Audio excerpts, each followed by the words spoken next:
آج مقصد یہ ہونا چاہیے، ہدف یہ ہونا چاہیے کہ جس طرح امام بارگاہ کو وقف کیا جا رہا ہے اسی طرح اپنے وجود کو وقف کیا جائے کہ مولا میں اپنے وجود کو آپ کی راہ میں وقف کر رہا ہوں، میں اپنے وجود کو خدا کی راہ میں وقف کر رہا ہوں۔ اب اس وجود پر اگر تکلیف آتی ہے آ جائے، اگر مصیبتیں آتی ہیں تو آ جائیں۔ وقف کرنے کا مطلب کیا ہے؟ یعنی جو کچھ خدا کہے وہ کچھ ہم کریں۔ آنکھیں اپنی مرضی سے نہ دیکھیں، کان اپنی مرضی سے نہ سنیں، ہاتھ اپنی مرضی سے نہ اٹھیں۔ یعنی گھر میں اخلاق وہ ہو، راستے میں اخلاق وہ ہو، بزنس میں رفتار وہ ہو جو وہی جو اہل بیت نے چاہا۔ فرمایا جب وجود مکمل ایسا بن جاتا ہے تو امام زمانہ کا دل خوش ہوتا ہے۔ آج مومنین سے ایک سوال کروں گا کہ جب شب 15 شعبان آتی ہے آپ ایک خط لکھتے ہیں امام زمانہ، کیا سال میں اپنے محبوب کو ایک خط لکھا جاتا ہے؟ اگر دنیاوی مجازی عشق ہو جائے تو ہم چیٹ کرتے کرتے تھکتے نہیں، باتیں کرتے کرتے مڑتے نہیں، پیکیجز ختم ہو جاتے ہیں لیکن ہماری باتیں ختم نہیں ہوتی۔ موبائل کی بیٹری ڈیڈ ہو جاتی ہے لیکن جناب کی باتیں ختم نہیں ہوتی۔ اور امام زمانہ جس سے عشق کا دعویٰ، جس سے محبت کا دعویٰ، اسے سال میں ایک خط۔ یہ تو امام نے کہا مجھے لکھو تاکہ شیعوں کو سکھائیں کہ جو تو خط لکھتا ہے مجھ تک پہنچتے ہیں۔ امام تو ہماری باتوں کو سن رہے ہیں لیکن مولا نے یہ کیوں کہا کہ مجھے خط لکھو؟ اس کا مطلب مولا اپنے چاہنے والوں کو ٹرینڈ کروانا چاہ رہے تھے، کیونکہ خط لکھنے سے پہلے زمانے میں جب مولا نے کہا تھا وہاں پر صرف خط کا ذریعہ تھا، ای میل تو نہیں تھا، فون تو نہیں تھی۔ اس وقت تنہا ذریعہ ارتباط جو انسان آپ سے دور ہوتا ہے آپ اسے خط لکھتے ہیں، اس کی ایڈریس پر خط بھیجتے ہیں۔ تو مولا نے کہا مجھے خط لکھو تاکہ پہلی بات تو تجھے یقین ہو جائے تیرا کوئی مولا ہے جو تمہارے خطوط کو پڑھتا ہے، جو تمہارے خط کو دیکھتا ہے، تاکہ یقین ہو فزیکلی ایک ارتباط ہو تمہارا امام زمانہ کے ساتھ۔ کیونکہ آپ کبھی ایسے انسان کو خط نہیں لکھتے جس کا وجود ہی نہ ہو، جو مر چکا ہو اس کو کبھی خط نہیں لکھا جاتا۔ خط اسے لکھا جاتا ہے جو زندہ ہو، خط اسے لکھا جاتا ہے جو آپ کا خط پڑھے۔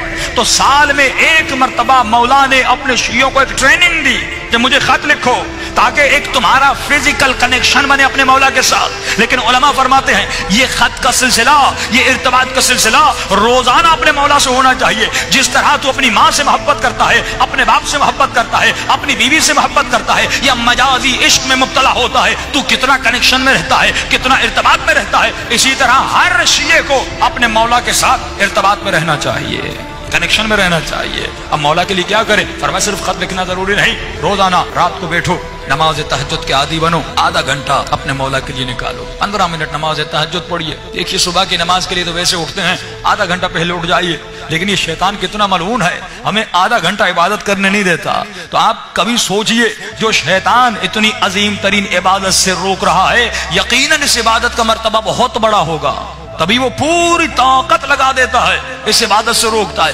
علماء فرماتے ہیں کہ اگر یہ قرآن کی آیتیں یا رات کو دعا کر کے سو جاؤ یا کوئی الارم رکھ کے سو جاؤ پھر آپ کو محسوس ہوگا یہ معلوم مجھے کتنا روکتا ہے۔ فرمایا صرف 40 دن نماز شب پڑھو اور صرف 40 دن امام زمانہ کے باتیں کرو، 15 منٹ مولا سے کلام کرو، یا اگر خط لکھنا ہے خط لکھو پھر درخت دریا میں جا کر پھینک کر، لیکن خط لکھنے کی بھی ضرورت نہیں، روزانہ 15 منٹ باتیں کرو، محبت بھری باتیں کرو۔ اگر تکلیف ہے تو امام سے شیئر کرو، اگر مصیبت ہے تو اپنے مولا سے شیئر کرو۔ جب وہ مولا کہہ رہے ہیں میں تمہارا باپ بھی ہوں، میں تمہارا بھائی بھی ہوں، میں تمہارا دوست بھی ہوں، میں تمہارا رفیق بھی ہوں، یعنی ہر رشتہ امام زمانہ کے ساتھ ہونا چاہیے۔ لیکن ہم نے مولا کو صرف ایک محفل بنا دیا کہ سال میں ایک فنکشن کرنا ہے 15 شعبان کا اور ایک دعائے کمیل پڑھنی ہے اور جمع ہونا ہے، خط لکھنے ہیں، مولا شادی نہیں ہو رہی، مولا پیسہ نہیں، مولا جاب نہیں ہو رہی۔ اور یہ مومنین جب کربلا بھی جاتے ہیں یہی دعائیں کرتے ہیں۔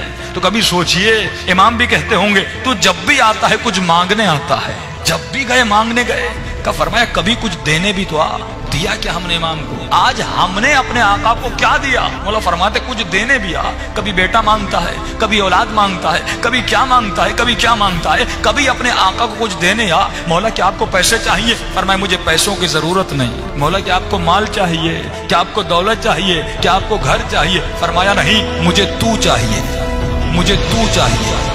آپ کا وجود چاہیے امام کو، یہ وجود چاہیے امام کو، یہ ہاتھ چاہیے، یہ آنکھیں چاہیے، یہ ذہن چاہیے، یہ زبان چاہیے، یہ کان چاہیے۔ فرمایا مجھے تمہارا وجود چاہیے، بس جو میں کہوں تو کرے، جس سے میں روکوں تو رک جائے۔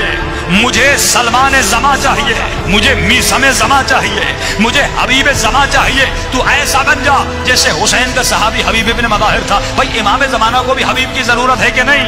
امام کو بھی علی کی طرح سلمان کی ضرورت ہے کہ نہیں؟ مولا کو بھی علی کی طرح میں سمیت تمار کی ضرورت ہے کہ نہیں؟ کم از کم علی کا غلام قمبر بن کے دکھائے۔ کیا مولا کو کسی قمبر کی ضرورت نہیں؟ کا ضرورت ہے۔ لیکن وہ غریب امام زمانہ فرماتے ہیں آج 1000 سال گزر گئے، فرمایا تکو تنہا اس زمانے میں جی رہے ہیں، امام کو اصحاب کی بہت ضرورت ہے، اسی لیے امام نے ایک عدد بتایا کہ جب تک 313 کا عدد مکمل نہیں ہوتا تب تک میرا ظہور نہیں ہوتا۔ اس بات سے ثابت ہوتا ہے آج اگر 400 ملین پوری دنیا میں ہے لیکن 313 ابھی تک نہیں ہے، کہ دین قربانی مانگتا ہے۔ اس انسان کو زیارت کربلا کی اہمیت کا پتہ نہ ہو، فرمایا وہ زیارت تو کرنے جائے گا لیکن وہ معرفت حاصل نہیں کر سکے گا۔ کہ ہمارے استاد فرماتے ہیں، فرمایا جب تو کربلا جاتے ہو تو نیت کیا کرتے ہو؟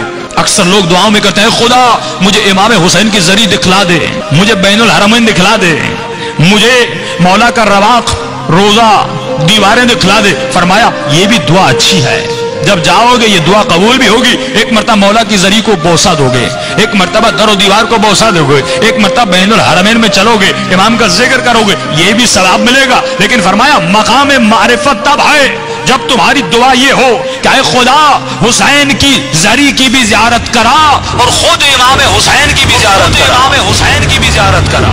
آج کتنے مومنین ہیں جنہوں نے خود ذات حسین ابن علی کی زیارت کی ہو، آج کتنے مومنین ہیں جنہوں نے خود امام زمانہ کی زیارت کی ہو۔ بھائی ہم کیوں نہیں کر پاتے؟ فرمایا کیونکہ نجاستوں سے بھرے ہوئے ہیں، جب تک روح بلند نہیں ہوتا، جب تک اس کی پرواز بلند نہیں ہوتی، فرمایا تب تک زیارتیں نہیں ہوتی۔ ہم کتنے خواب دیکھتے ہیں، کبھی پیسے والے بن گئے، کبھی کہاں پہ سیر کرنے گئے، کبھی کسی سے ملنے گئے، جب خوابوں میں یہ روح ہر جگہ جا رہی ہے تو حسین ابن علی کی زری کی طرف کیوں نہیں جا رہی؟ جب کہ عشق بھی ہے۔ پچھلے سال میں ایک مثال دی تھی نا، اگر کوئی بچہ کراچی سے آسٹریلیا چلا جائے پڑھنے کے لیے اور 1 سال گزر جائے، اپنے والدین کو فون نہ کرے، ای میل نہ کرے، کوئی میسج نہ دے، 1 سال کے بعد واپس آئے اور اپنی ماں کو کوئی اماں میں آپ سے بڑی محبت کرتا ہوں، بابا مجھے آپ سے بڑا پیار ہے، تو باپ کہے گا تو جھوٹ بول رہا ہے، اگر اتنی محبت تھی تو نے کوئی SMS نہیں کیا، تو نے کوئی ای میل نہیں کیا، پورا سال گزر گیا تو نے مجھے ایک فون تک نہیں کیا، تو جھوٹ بول رہا ہے۔ محبت کا تقاضا ہے کہ ارتباط ہونا چاہیے، محبت کا تقاضا ہے کہ رابطہ ہونا چاہیے، محبت کا تقاضا ہے کہ دیدار کا تقاضا ہو، کہ جس سے انسان محبت کرتا ہے اس سے بات کرنا چاہتا ہے، اسے دیکھنا چاہتا ہے، اسے گلے لگانا چاہتا ہے۔ فرمایا یہ محبت کا تقاضا ہے۔ تو یہ کیسا شیعہ ہے کہ 60 سال گزر گئے لیکن ابھی تک اپنے مولا کو نہیں دیکھا؟ یہ کیسا شیعہ ہے کہ 25 سال زندگی گزر گئی لیکن ابھی تک اپنے امام زمانہ کے چہرے کو نہیں دیکھا؟ ہم دنیاوی محبت جس سے کرتے ہیں، کتنے SMS کرتے ہیں، لیکن وہی مولا، وہی آقا جو پردے غیب میں ہے، ہم نے کتنا رابطہ اپنے مولا کے ساتھ محکم کیا، کتنا رابطہ اپنے امام سے بنایا۔ دیکھیے مقصد ظہور امام کیا ہے؟ ایک ہی مقصد ہے کہ مولا کی حکومت قائم ہو جائے، یہی مقصد ہے نا، کہ دنیا میں حکومت مہدوی قائم ہو جائے اور ہم مولا کو اس حکومت کے قائم کرنے میں مدد کریں۔ کہ دعا کرتے خدا ہمیں امام کے آوان اور انصار میں شریک فرما، انصار یعنی مدد کرنے والا۔ تو انتظار کا مقصد یہ ہے کہ ہم کسی بس اسٹاپ پر بیٹھ جائیں اور انتظار کریں بس کب آتی ہے۔ فرمایا امام کا انتظار ایسے نہیں کرنا کہ مومن ہاتھ پہ ہاتھ رکھ کے بیٹھ جائے امام کب آتے ہیں۔ فرمایا نہیں، اب جملہ سنیے گا، فرمایا حکومت امام کے قائم ہونے سے پہلے تو خود ایک حکومت قائم کر، تو خود ایک حکومت قائم کر، آپ خود ایک حکومت قائم کریے۔ پھر آپ سوال کریں قبلہ میں نہ صدر ہوں، نہ وزیر اعظم ہوں، نہ فوج کا جنرل ہوں، میں حکومت بناؤں تو کیسے بناؤں؟ تو کہا ٹھیک ہے، حکومت وہی بنا سکتا ہے جس کے پاس اختیار ہو، جتنا اختیار اتنی حکومت۔ صدر کے اپنے اختیارات ہیں، MP MNS کے اپنے اختیارات ہیں، ناظم کے اپنے اختیارات ہیں۔ فرمایا تمہارا اختیار جہاں تک ہے وہاں تک امام زمانہ کی حکومت بنا۔ اگر گھر میں اختیار ہے تو اپنے گھر میں امام کی حکومت قائم کر، اگر بیٹے کا اختیار ہے تو بیٹے پہ حکومت قائم کر۔ کہتے قبلہ بیوی نہیں سنتی، اولاد نہیں سنتی، بیٹے نہیں سنتے، بیٹیاں نہیں سنتی، ٹھیک ہے، لیکن تمہارا اختیار تمہارے وجود پر تو ہے۔ کس نے آپ کو مجبور کیا حسین کی مجلس میں آنے کے لیے؟ کسی نے نہیں کیا، آپ خود آئے۔ میرا اختیار میرے ہاتھوں پر ہے، ہاتھ بلند ہوتے ہیں۔ میرا اختیار میری آنکھوں پر ہے، آنکھیں کھلی ہوئی ہیں۔ آپ کا اختیار آپ کے کانوں پر ہے، آپ کی زبان پر ہے، آپ بولتے ہیں۔ فرمایا تمہارا اختیار تمہارے وجود پر ہے۔ امام زمانہ کی حکومت کے قائم کرنے سے پہلے خود اپنے اعضاء و جوارح پر مولا کی حکومت کو قائم کر۔ آج مسئلہ یہ ہے کہ میری آنکھوں پر مولا کی حکومت نہیں ہے، میرے ہاتھوں پر مولا کی حکومت نہیں، نوجوانوں کے ذہنوں پر مولا کی حکومت نہیں، ہمارے قدموں پر مولا کی حکومت نہیں، تو پھر اس مجلس کا کوئی فائدہ نہیں۔ کہ امام فرماتے ہیں ہم ہر مجلس میں آتے ہیں لیکن ہر مجلس سے راضی نہیں ہوتے۔ فرمایا مولا کس مجلس سے راضی ہوتے ہیں؟ فرمایا جس مجلس میں مومن آئے اور جب رات کو گھر جائے تو اپنے وجود کے اندر کسی تبدیلی کا احساس ہوتا ہے، کسی تبدیلی کا احساس ہوتا ہے، کسی تبدیلی کا احساس تو اپنے وجود کے اندر کسی تبدیلی کا احساس ہوتا ہے، کسی تبدیلی کا احساس ہوتا ہے، کسی تبدیلی کا احساس ہوتا ہے۔